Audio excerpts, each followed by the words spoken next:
وَقُلْ جَاءَ الْحَقُّ وَزَهَقَ الْبَاطِلُ إِنَّ الْبَاطِلَ كَانَ زَهُوقًا۔ چھوٹی چھوٹی چیزیں ہیں، کہتے ہیں جو نچلا کپڑا اپنے کندھے پہ ڈال کے چلے، جیسے بعض بے احتیاط لوگ غسل خانے جاتے ہوئے شلوار کندھے پہ ڈال لیتے۔ شلوار تو پردے کی چیز ہے، اس کو تو ایسا لٹکانا بھی منع ہے، مکروہ لکھا ہے۔ اس کے اوپر کوئی اور کپڑا رکھے، یہ تو عزت کی جگہ کا کپڑا ہے۔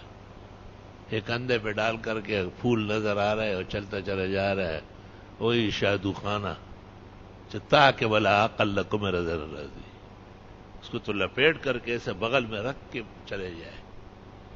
تو کہتے ہیں عقل کی بات کبھی نہیں کرے گا، ہمیشہ احمق اور بے وقوف ہوتا رہا ہے، اور ہر مجلس میں لوگوں کو تعجب ہوگا کہ بہت بے وقوف آدمی ہے۔ یہ تکوینی مسائل ہیں۔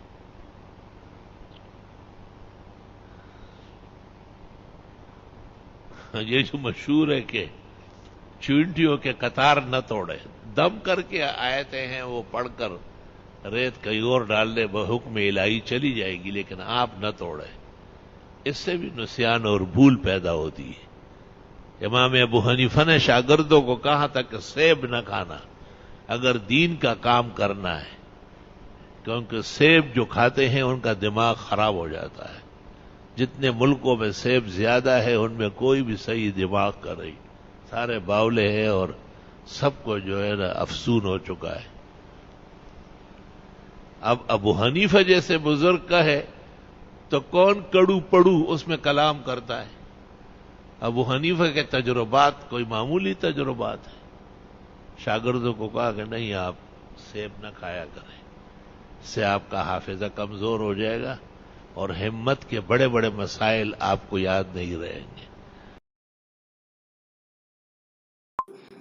دینی و اصلاحی بیانات کو سننے کے لیے ہمارے چینل القراءت آفیشل کو سبسکرائب، لائک، کمنٹ اور شیئر کیجیے تاکہ آنے والے نئی ویڈیوز کا سب سے پہلے آپ کے پاس نوٹیفیکیشن پہنچ سکے۔ خدا حافظ۔